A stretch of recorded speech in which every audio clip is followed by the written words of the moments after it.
Okay, good morning, everyone. Now I can say morning instead of afternoon. I thank you for adjusting your schedules. Sorry about that. This is, Murphy's Law. The one of the classes I teach at the high school, their final is scheduled for 12:30, and I want to make sure that I'm there with enough time.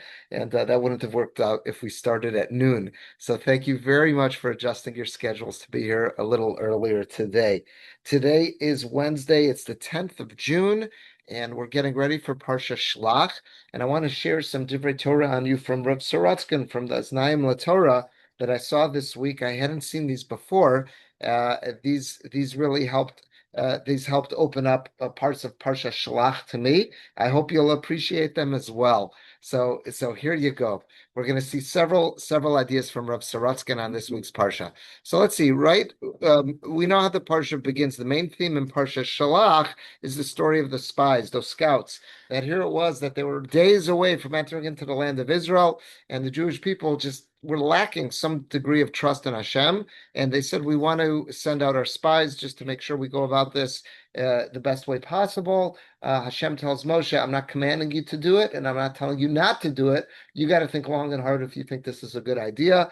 Moshe says this is what they want to do. Unfortunately, it did not work out well. We know out of the 12 spies that went in, 10 of them panicked and brought back bad reports that sowed all sorts of panic as well amongst Bnei Yisrael. It demoralized everyone. There were only two. That was Yeshua and Kalev, only two who remained faithful to Hashem and to Moshe. The rest of them died. But we're going to jump right in after the sin of the spies, where they actually pass away. So let's see. We're in Perek Yudalit, chapter 14. So we'll see three psukim. It says, "Va'anashim asher shalach Moshe lasoras haaretz," and those people that Moshe had sent to spy out, to scout out the land, v'yeshuvu ve'alinu alav, and they had returned and they had caused the entire congregation. They caused everybody to panic and to start complaining against God by spreading all their slander about the land. The 10 of those spies that had come back with bad reports and had sabotaged this whole endeavor, they died through some type of a plague before God that made it very clear that this was that they had sinned. However, Yoshua ben Nun and Kalev ben Yefune, those two, the only two spies who had come back, remained faithful to Moshe and to Hashem and had not destroyed the mission. Those two, Chayumina and Hashem, Hahem Halchim Lasor Saretz. Those were the only two survivors of that fateful expedition. Okay, let's see what Rav Sorotzkin says here. We're going to see two comments from him on these psukim here. So let's first see on Lamed Vav. It says, "Va'anashim asher shalach Moshe lasur." So it says 10. Those 10 spies immediately died. So he says, "Imishu muaves b'shlichuso." Whenever you have a situation where a shlichus, where people were sent as agents or as messengers, and something goes horribly wrong, he says there are three ways to chalk up this calamity. Afshar litlos es ivios begimel dvarim. There are three ways to attribute what went wrong.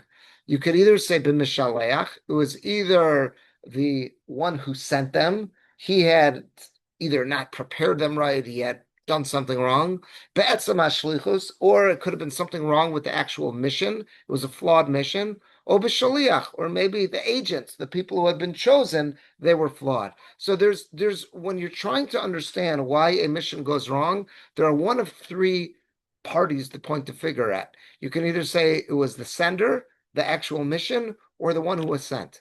The Khan, and here in this case, the pasuk is making it very clear where the blame lies. Who sent them? It was Moshe. He's known, that's the Aramaic term the Gemara uses, the Medrash uses sometimes. The Raya Mehemna means the trusted shepherd. There was no one more trustworthy than Moshe. So you can't point a finger at Moshe. Moshe certainly had the best of intentions. Vashlichus, and the actual mission, he shall mitzvah.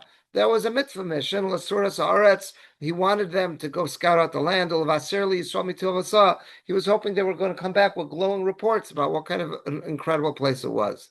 V'shema Tomar, and now maybe you'll point the finger at the third, at elsewhere. V'shema Tomar, and maybe you'll say, Shira lahem ezut hakol baderech. Maybe something went wrong when they were on their mission. Maybe there was something that had happened that caused them to go wrong. She'eviro sam aldas konam, which caused them to rebel against their creator. So he says, no, halova yeshuvu. They returned, v'shalom, miderech mesukenes. They came back from a very perilous mission. They were sent into the hornet's nest. They were sent into enemy territory that if they had been spotted and identified, they would have been killed. They returned in peace. That's what the pasuk is emphasizing. Vayashuvu, they returned. Misukanos kazu, it was vero nisim. They clearly saw miracles. There was no way to attribute how they made it through this experience and made it through so quickly. Rashi quotes a medrash that says it should have taken them far longer than 40 days to cover the entire length and breadth of Israel by foot. Yet they did it in just 40 days. And Rashi quotes a medrash that says God did a miracle because he knew the punishment was going to be 1 year per day. So he didn't want this to drag on too long. So they clearly experienced miracles. First of all, their survival and just how expedient this was. Shakadosh Baruch Hu shamar aleim b'drachim shalom. God watched over them in so many ways on this trip, which could have been terrible. They could have been met with all sorts of fates. They walked away intact. And with all that, being sent by a wonderful sender, Moshe, and being on a mission that was really a mitzvah mission and experiencing miracles, after all that, the pasuk is saying, with all that, they still started to complain and slander. Lotzi Dibal Aretz, to give all these terrible reports about the land. Simon Shem Kilkalu Es Maseim. This pasuk is making it very clear that there is no one to blame but themselves. They messed up here. Vesisu Vedichu Es Bnei Yisrael, and they pushed the rest of Bnei Yisrael, the rest of the Jewish people. They led them astray. Lasur Es Libam El Hashem, to lead them away from God. And therefore all the blame is put on their own heads. There's no one to blame but themselves in the tragedy of the Meraglim. That's where Sorotzkin is pointing out what this pasuk is emphasized by saying that who sent them, that it was Moshe who sent them, and then Vayeshuvu, they came back in peace. They have no one to blame but themselves for this. All right, let's see the next one, what he says in Lamed Zayin. Vayamusu anashim otzeti basaretz. They died immediately in a plague. So he says, Aleim loba ha'aracha l'chakos lahem ad gil samach. These 10 spies did not receive the same verdict as the rest of all the adult males of Klal Yisrael. The adult males of Klal Yisrael, they were given basically a sentence. They're going to die in the wilderness. But what did that mean? They're going to die. They're going to reach the age of 60. It says that anyone who was 20 years and up is going to die in the wilderness, and this verdict is out for 40 years, meaning no one's going to get past the age of 60, but also that meant is everyone will make it to 60. That's how Rashi quotes a medrash saying that. So that means that whole generation who had sinned and had panicked and had cried, saying, we want to go back to Egypt, they did receive a terrible verdict that they were going to die in the wilderness, but at least they were going to make it to 60. Who are the 10 people that were not given the grace of being able to live it out till 60, were the actual spies. So he says here they died immediately, and they were not given any degree of patience that they would at least live out till 60. Not even to the next Tisha B'Av. Meaning that was our tradition, is that every year on Tisha B'Av, the Jewish men would dig graves, would go to sleep on them, and those who died that night, they would fill the graves. Those who didn't would climb out and would try again, see what happens next year. That's what the tradition was. So Tisha B'Av was when the deaths would occur. So those 10 spies, not only did they not live to 60, they didn't even make it to the next Tisha B'Av. Elamesu Takef, they died immediately. V'yeshel is a Beis Tamim. So Rav Sorotzkin proposes 2 reasons why it is that why they died immediately. Why Hashem says the punishment has to be immediate. Aleph, number 1. If they had been left alive, they would have continued. They would have had years more to be bad influences and to continue to demoralize the Jewish people, to say, it makes a lot more sense to return to Egypt. When you see a bad apple like this, I hate to say it, terminology, but they thought they spotted a cancer. These people are sick. They're obviously failing, and they demoralized the people once. They can't be given the opportunity to do this again.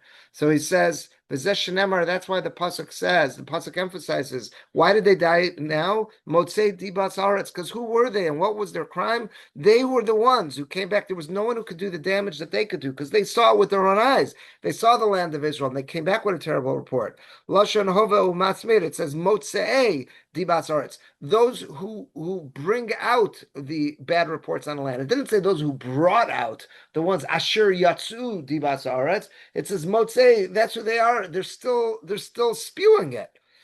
Hamotziim v'shonim, they brought it out once and they were going to repeat it. This was something that they would continue to do. And if they were allowed to live longer, they would have done more damage. V'lo nemar, the Torah didn't say asher hotziu dibas aretz, that it was a one-time event, that they brought out a bad report once, meaning that Hashem's recognizing about their nature, that they were continuing to spew this, and they would have continued to spew this. Therefore, we've got to knock them off now before they do more damage. That's reason number one. Bays, what's the second reason why they had to be knocked off immediately?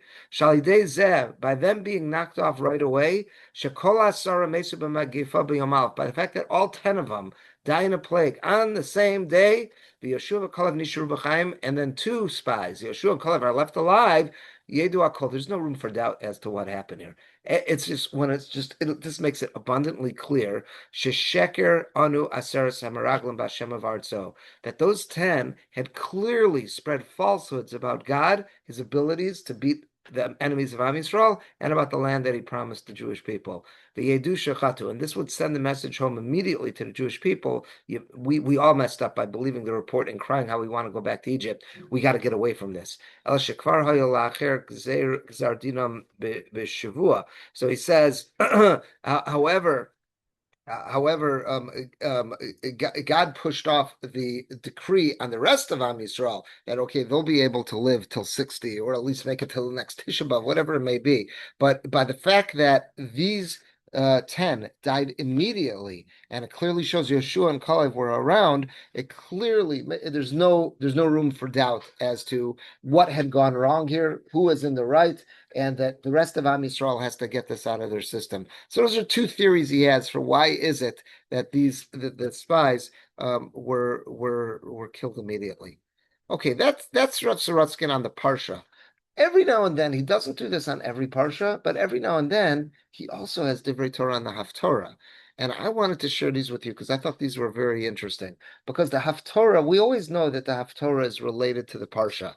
And sometimes you have to wonder, what's the connection? Like, it looks like a stretch. This one is such a clear connection, because what's the connection in this Haftarah? This Haftarah is taken from Sefer Yoshua, that after Yoshua crosses the Jordan River with Am Yisrael, before their first attack, the first city they're going to attack is Jericho. Before they attack it, Yoshua sends spies into Jericho. And that's the story of this Haftarah. So such a clear connection between the two. Now, this also ought to raise a lot of questions. Is that Yoshua, if there's anyone who knows how bad a spy mission could go, it's Yoshua.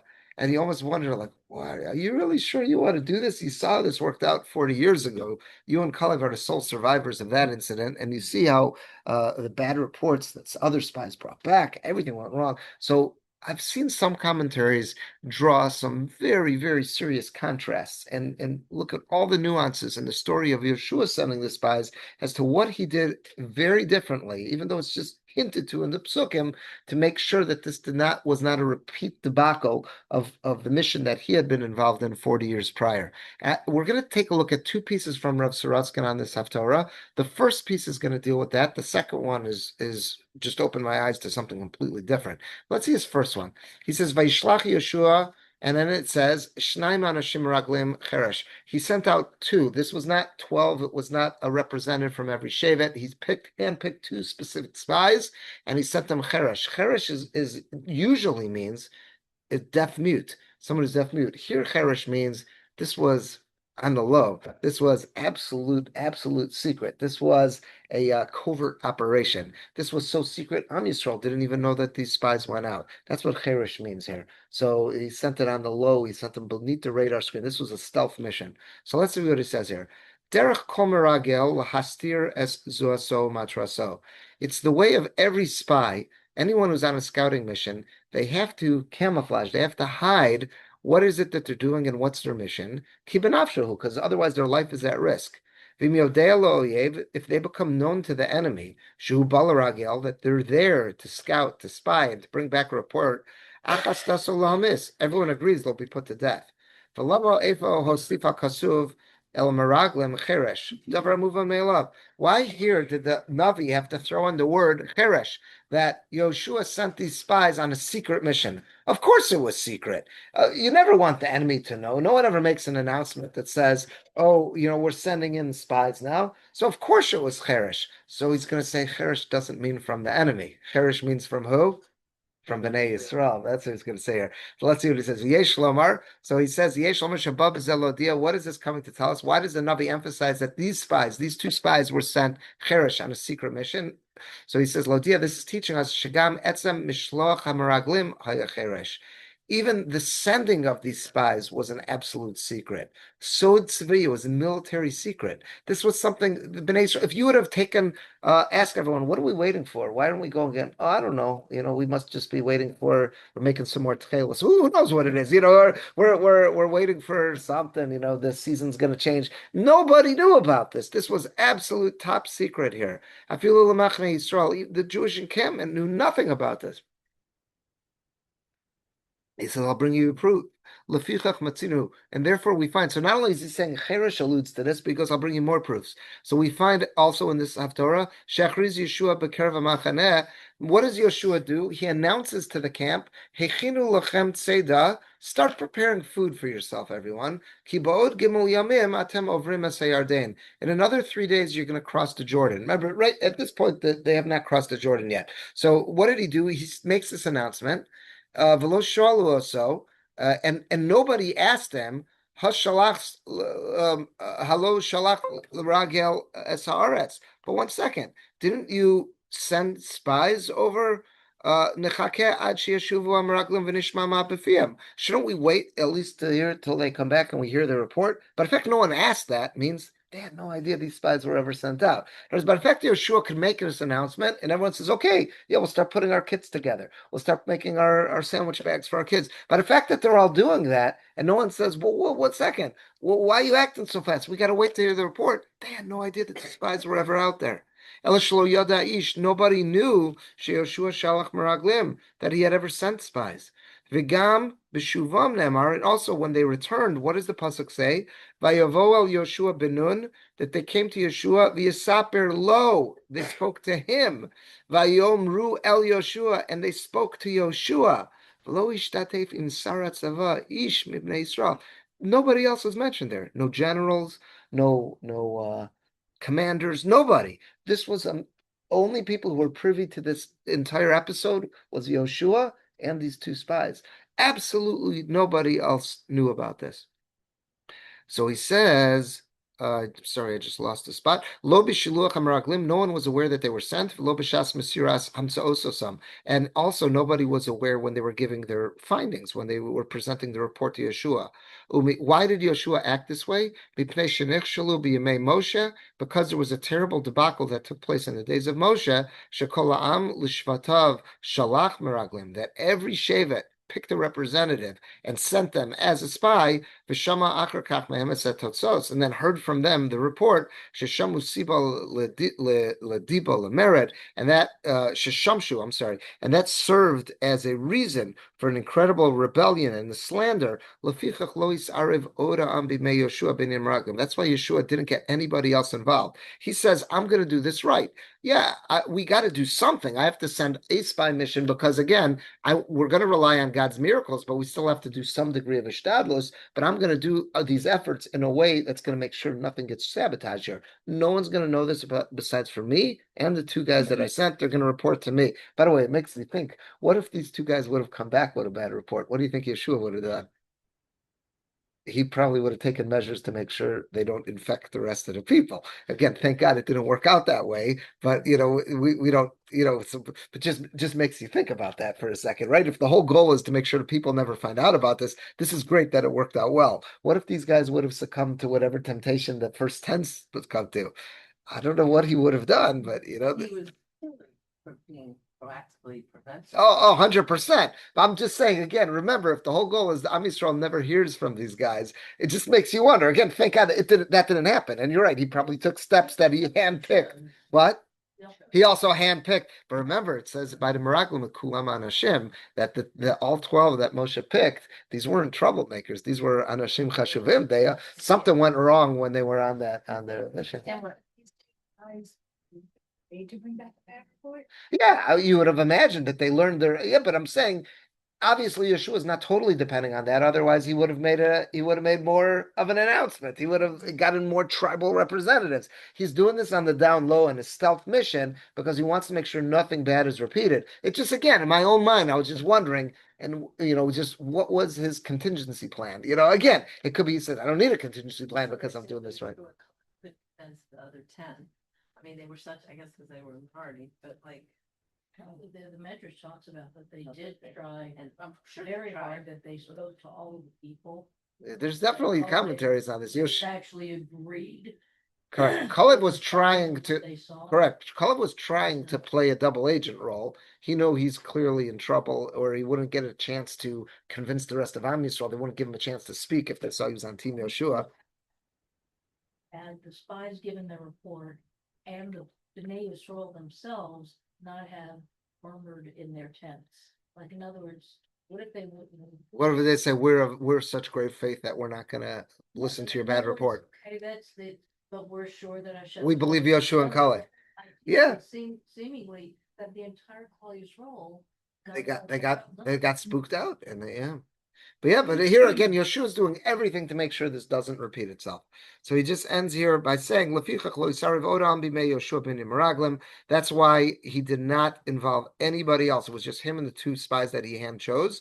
And this is what the pasuk emphasizes when it says cheresh. As far as the Jewish camp was concerned, hakol cheresh. They were all deaf mute. Ben halichasam ben mechazi. They had no idea that these guys went out, and they had no idea that they returned. This was a total covert operation. So that's what he means cheresh here. I thought that's very very good. And again, I've seen definitely some people speak this out, but I never saw anyone speak this out as thoroughly as what Rav Sorotskin just did there. Now, this last one I want to share with you. This is the first time I saw anything on this.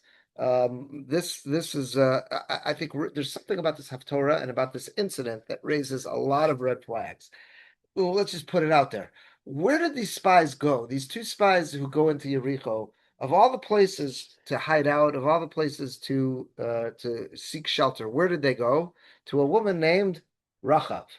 What was Rachav's profession? Correct. She was of the oldest profession, right? The pasuk describes her as a zona, and there are two ways to understand that. Zona could mean what it literally means, that she was a lady of the night. She was a woman of ill repute, or could also mean that she read a bed and breakfast. She provided mizonot, So there are definitely some commentaries. If you look at it, there are some mizonot is like food. So some commentaries, what? Yeah, so there's you'll find if you look in the Mefarshim, because and what compels them to say that? Because they're just scratching their heads. Why on earth would these two tzaddikim who were hand chosen by, if they had to pick of all the places to go hide out, they'd go to the red light district? Like it's just like it seems to be like impossible. So they say, okay, it's got to be that zona means mizonot, that she was someone that they wanted, and that's a good place to be at, the bed and breakfast. That's where travelers go. That's what some say. We're going to see Rav Sorotskin makes an extremely compelling argument that says, no. It means she was a zona. It meant that she was a prostitute. And I'll tell you why it made the most sense in the world for these tzaddikim to go there. Let's see what he does here. So he says, Vayavo beis isha zona. And they went to this woman's home, and the pasuk identifies her as a zona, which again literally means she was a prostitute. So basically, this is the red light district. They're going to this brothel. It's not even clear from the psukim.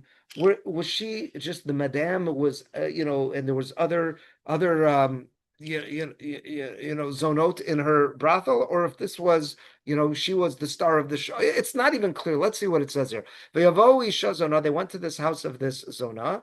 Yonasan Tirgame. What does Yonasan say? Targum Yonasan says, Va'olu lebeis asasa pundikta. They went to a pundak. What's a pundak? is an inn, a bed and breakfast. So it's a very, very rated G way to explain what did it mean that she was an Isha Zonah. V'chen Perish Rashi, and that's what Rashi says as well. Mocheres mine mizonot. She was a purveyor of mizonot, of food.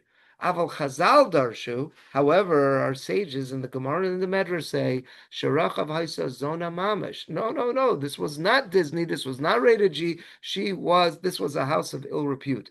Vizansa Kol Mem Shana Shoya Yisrael B'Midbar. And she was, I guess, like almost like the most famous and most sought after prostitute in that region. Again, this is the world's oldest profession.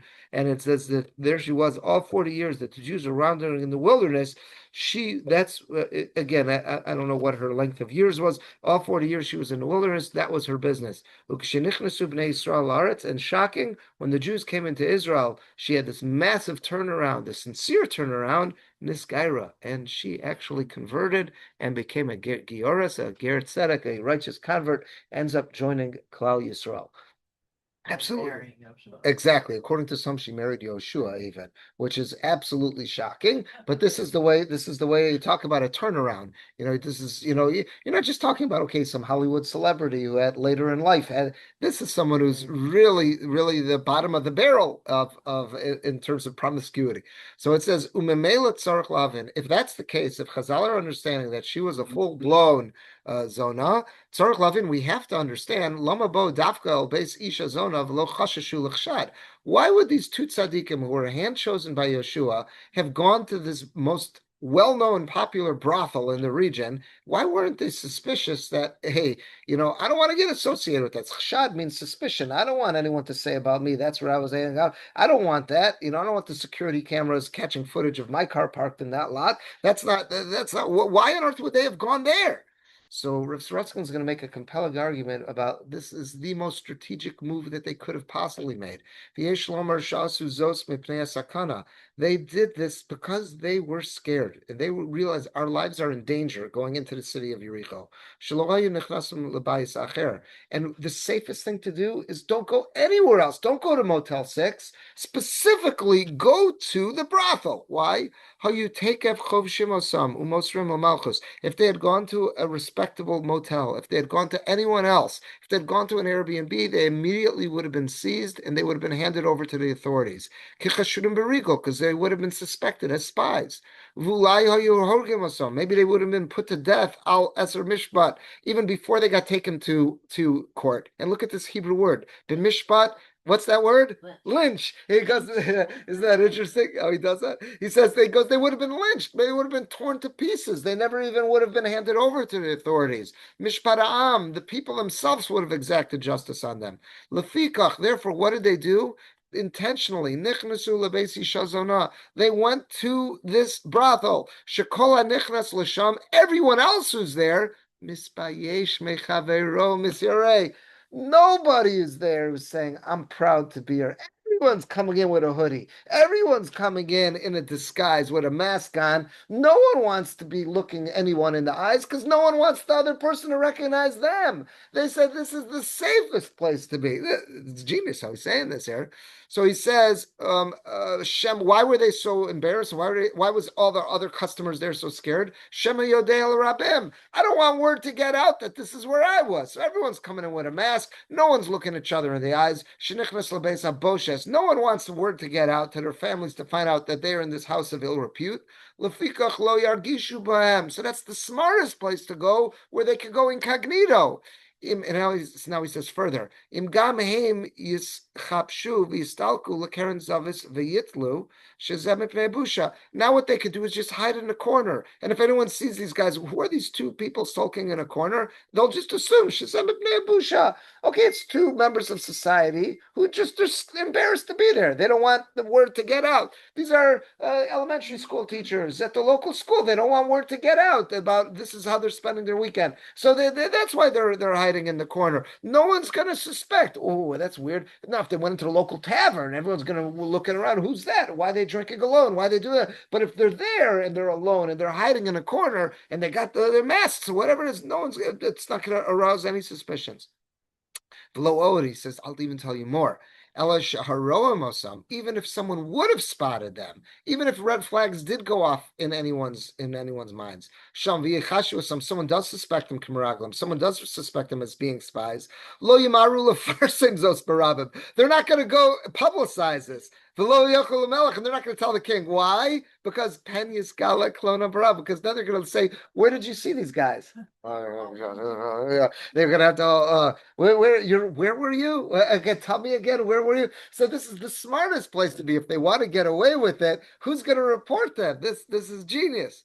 V'shema Tomar, now he's got in the parentheses. V'shema Tomar, maybe you'll ask, Shakananim hayu osim toavos le'inei kol v'chov lo yisposhu. What do you mean? We're talking about the Canaanites. These guys were derelicts. These people were very, very lowly people who had no shame. Again, the Torah tells us about all the arayos, all the forbidden relationships, tells us about child sacrifice, tells us about bestiality, and then the Torah says all of these things is stuff that the Canaanim were up to, and I don't want you following in their footsteps. If we're talking about such a depraved people, do you really think they're embarrassed being in the house of the Zona? So that's what's his question. So he says, in a davar came. It's not true. Sharei Perishrat, Rashi says what? In other words, as much as they could have been people who were into all sorts of other debauchery, when it came to, I guess, going to the brothel, that was something they were a bit embarrassed about. How do we know? Because Rashi says, that's why her brothel was built into the wall of the city.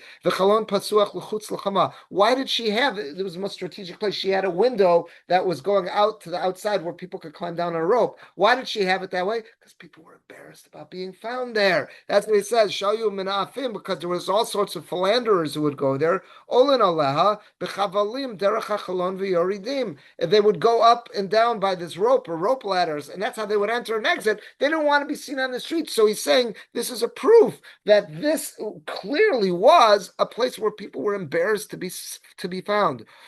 Hashem, and she asked when she had this turnaround, when Rachav, after she realizes that Hashem is with the Jews and she wants to convert, when she turns around, Hashem, she pleaded of God, that God should forgive her. Zos bizchu shoridu asamraglim bechavel v'chalon.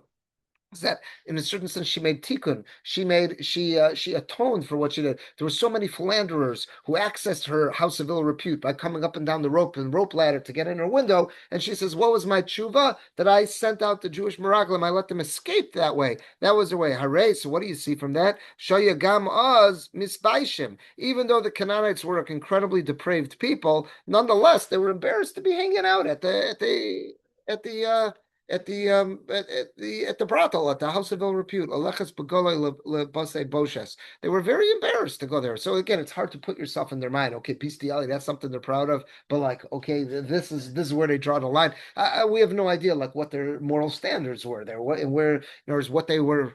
What was socially acceptable? It seems as if, for whatever reason, the base znus was socially unacceptable, even though it was perfectly legal. Again, it wasn't like they were shutting her down. And by the way, this was true of all societies until fairly modern times. Everyone looked askance at this, but it was never made illegal.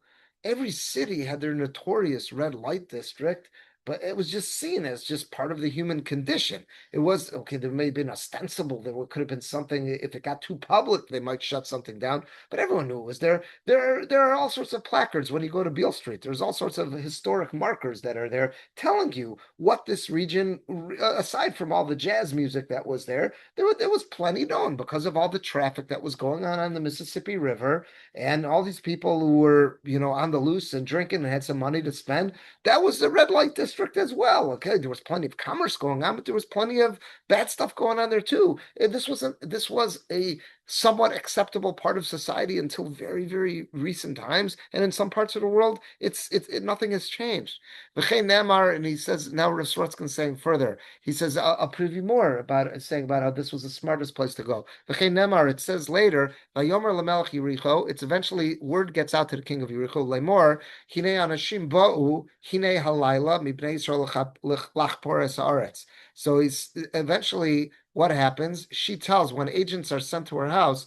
She does. It's eventually told to the king of Yericho, saying that people of the Jews came here during the night to scout out the land. Hainu, what does that mean? Sheharoim osam, those who saw them sham, hischakmu, they had to think, how do I report this in a wise way? Votziu kol, they let the word get out. Sharo anashim bnei Yisrael bolach poris aretz. They say that, okay, we saw people in this vicinity from the Jews who had come to scout out the land. V'lo izkiru es hamakom, but when the report comes to the king, they never described where they met up. Sharo osam sham. They didn't want to say, oh yeah, we were all in the lobby at the house of Rachav together. Again, it was something they were embarrassed of. Uvetzok kach, because of all this and knowing this, Hespika Rachav lahatzpinosam. That's why Rachav was successful at hiding them. She hid them in these massive jugs up on the roof. When the police came, she was successful at hiding them. V'rak hamelech ba'atzmo hechlit, and it was only the king himself who decided shebavadai ba'u lebeis Rachav, that they must have gone to the house of Rachav mipnei hatam manal. He figured out why that would be the smartest place to go. That's what it was. Vayishlach melech Yericho el Rachav leimor, and that's why the king sends messengers to Rachav. In other words, even though the report that reached him never says they were spotted in the house of Rachav, he figured out. He put on his Sherlock Holmes hat, and he figured out that that would be the place where it makes the most sense to be. And therefore, he says, "Hotzia anashim habayim elecha asher bo leveischa." Send them out, because I figured out this must be where they are. V'zel pi hasha'ara, and this was, he deduced this. He came up to this on his own. Lefichach hichpil lomar. That's why he repeated asher bo leveisecha, that I figured out that they must have come to your house. Hainu, what he was saying was shemistama bo leveisecha. It makes the most sense that of all the places they would have come and all the places where they would have been last night, it was at your place. Od Efshar Lomar, and you could even say further, Mekivan Shenitstavu Amaraglam. Here's another reason why they went to the house of Rachav, who was a full-blown zona, and this was a brothel, a house of ill repute, not just a bed and breakfast. But he says, I'll tell you another reason why that makes the most sense to be. Od Efshar Lomar, Mekivan Shenitstavu Amaraglam. Since the Meraglim were commanded, in other words, when Yeshua personally assigned these two hand-picked agents, Yeshua told them, I want you to check out the vicinity, the land that we're about to enter, and I want you to check out Yericho. If all they were was in Yericho, how would they know what's going on in the greater vicinity? Aval Chazal says, no, that's why she was the most famous zona, and people were coming from all around for her services. Aval Chazal Amru, Ein lecha kol sar v'nagid shelo ba el Rachav hazona. There was no officer and there was no prince in the region that they didn't come there. That was the grade A brothel in town. So that was the place where the highest members, the upper echelons of society would all come. Virak mipia efshar hayalishma. So she was the one that it made the most sense. If you want to get a finger on the pulse for what's going on here, they have to interview Rachav. They understood she is the person who's going to have the scoop, because everyone's spilling their secrets to her. And it's the most powerful. It's not just the day laborers who are coming in there to be serviced. This is the upper echelons of society are coming in there. So if you want to get an understanding of what's going on, this is the person to speak to. Only from her could they possibly hear. And here's the report. Yadati kinasan Hashem lachem es haaretz. She said to them, I know that God has given you this land. And the terror of the Jewish invading army has fallen on the entire land. And everybody here is melting out of fear from you. Where else would they have gotten this information from? The only person who could get this information is the most visited and trusted woman in the area there. So he says there's another reason. Aside for the safety issues, if you really want to get a finger on the pulse, this is where to go. So he says, and then Memela Yadu Mimena, therefore it makes perfect sense how they knew from her. Virak Mimena, he says in parentheses, and only from her, Hayav Shaladazos, only from her. In other words, they couldn't go taking a poll because then they become, exposed. They had to find one person who's going to be able, in secret, to be able to give them such an accurate report. It's only her. It's Mahalach Haruchos B'charetz. Now they know which direction the wind is blowing in the whole land. Oref Shalom, I'll give you one more reason why it makes the most sense to go to her, because she was the super zona of the read. I'll do one more reason. Another reason, it says, this is interesting. It says is that there's our Mefarshim bring down that she was not a local. She was not a multi-generational local Yericho person. In other words, there was something more to fear about the other institutions in town because they were local and they got real family, roots in that area there. So they might be more quick to turn them in.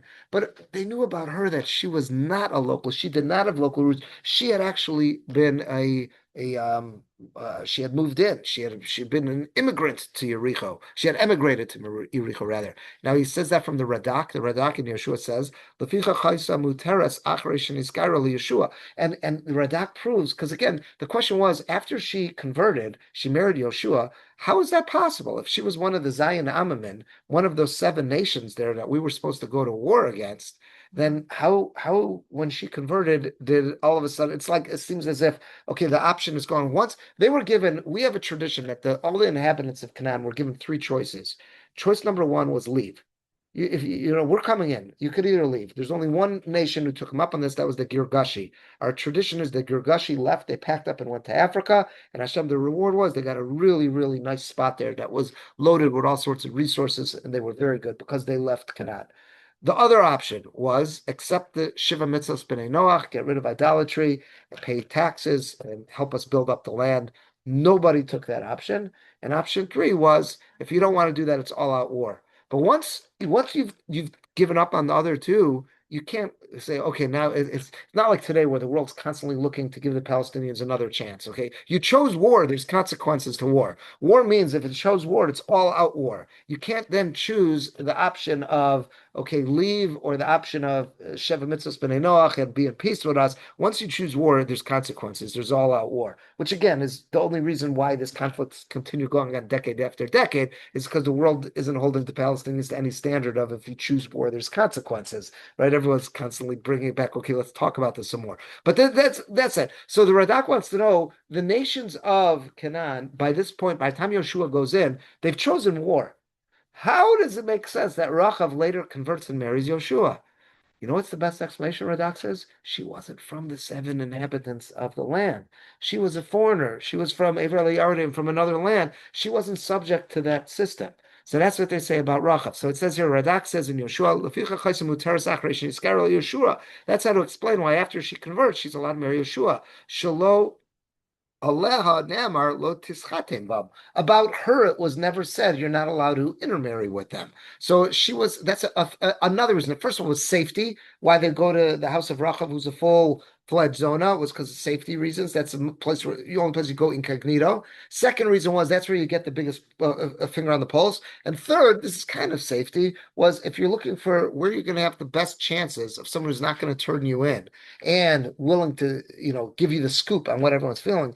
You got to find someone who doesn't have local roots. Rachab didn't have local roots. V'chashvu, and they suspected of Tzedek, and they were 100% right. Shaloti masara sam lamelch, that she would not turn them into the king. Adarabba, to the contrary, titzapenosam, she would help hide them. V'chein hayan. That's how it played itself out. So I thought this was fascinating because I was always aware of this.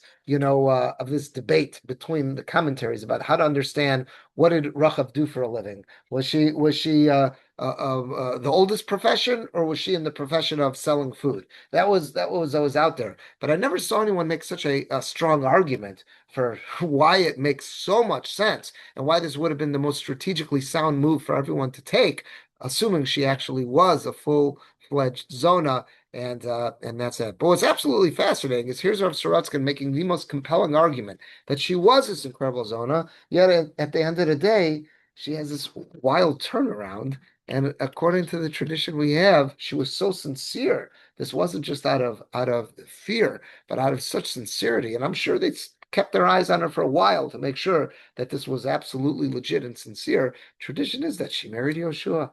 I don't know if that means she was the only wife of Yoshua, or if if this was like an additional. I don't know. It is just something that is not spoken out clearly in Tanakh, but I just find that absolutely amazing. But again, I think this Saruskin, if it all fits like a glove as to why this would make the most sense. Yes, Abby. If she was a convert, at that point, she is she's got a whole new. Correct, but I don't think, She could, but I don't think I mean, they were it's accepting 3%. converts. No, but I don't think they were accepting. Once they gave those three options and they choose war, I don't think they were even. A year later, she decides. But was she gets- from one of the seven nations? So here's my point. You read back in, I guess, Malachim, where David's children, there's Tamar and Absalom, the Yeah. sister of Absalom is Tamar, and is it Amnon? Yeah, who abuses her. Yeah, And he's her brother. Heffron. Yeah, And also half brother, I think, to Absalom, in the sense that her mother, Macha, so I have to look back. Yeah, I'm pretty sure. okay. Her mother converts after Tamar is born. So Where was she from? Was she converted from what nation? Oh, Okay, so I'm just saying, there's no problem with a convert. The question is, but they were Tamar and Absalom and Amnon are from the same mother. right? Right? So in other words, how can Amnon want to marry his sister because she had already converted before, Yeah, like but- after she was born. Right. So the point that I'm making is that when a person is converted, do they not have a completely total, like blank slate, new So existence? there's a couple things there. So first of all, there are some things that override that. What he's saying here is that the Rishonim seem to say one thing that would override it. They wouldn't even let a convert in from those local nations once they turned down the deals. Once they accepted all-out war, it seems as if the conversion option was off. That's what he's saying there. But your other question about once there is a convert, does that mean children, if there was a child that was born before the conversion and then the child born after the conversion? So technically, on a technical biblical level, they might not be related, but midrabanan, they would never let them get together. And the Gemara says the reason why is because that looks awful if people say we were more restricted when we were Gentiles than we are now that they're Jews. So yeah. So midrabanan that. Yeah. Yeah, but so that's something to study when you get to Malachim, and if that would technically create a mamzer or not. So it might not technically create a mamzer, perhaps, but I'm saying it's something that rabbinically would definitely have been forbidden. That they wouldn't. Sheva, could that child have technically been a mamzer? Well, not really, because when they went, they gave a conditional get. Yeah. She's still married, sort of in her brain and in her heart, but halakhically, she's not married. Right. It's very. Yeah. Got it. But I thought this is very interesting. Rahav is an outsider. Yeah. She didn't have options like the Canaanite women. Right. And maybe she was sort of forced into. It could be about why she picked this line of work. Maybe Yeah. it wasn't a choice. Maybe again that might explain some things. Yeah, in other words, coming in as an outsider without any protexia, without any we think of it, nowadays, hey, as long as you have an ambition, you could there's nothing you can't do in America. This is a very new concept. The world didn't work that way, And again, it still doesn't work that way in most of the world. We sometimes just, take our impression of the way things work here. That's it. And there's a reason why they call that the oldest profession, that would be. All right.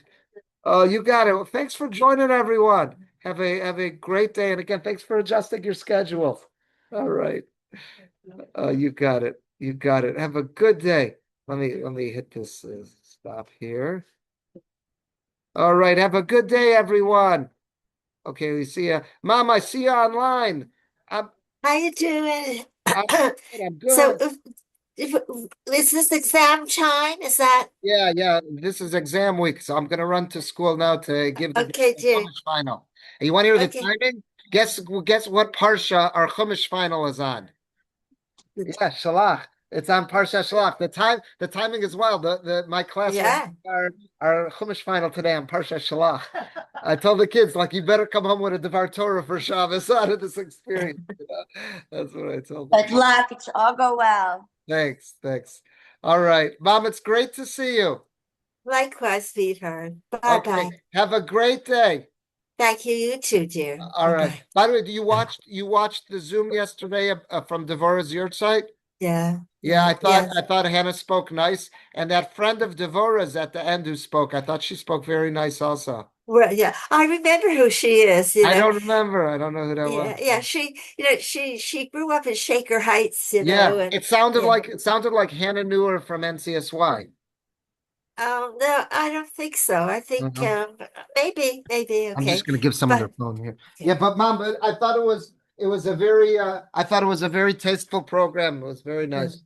Very nice, yeah. You got it. Okay. Thanks. Have a good day. All right. Okay, Joanne, have a good day. Let me 1 second. How do I stop? I gotta stop the recording. There it goes.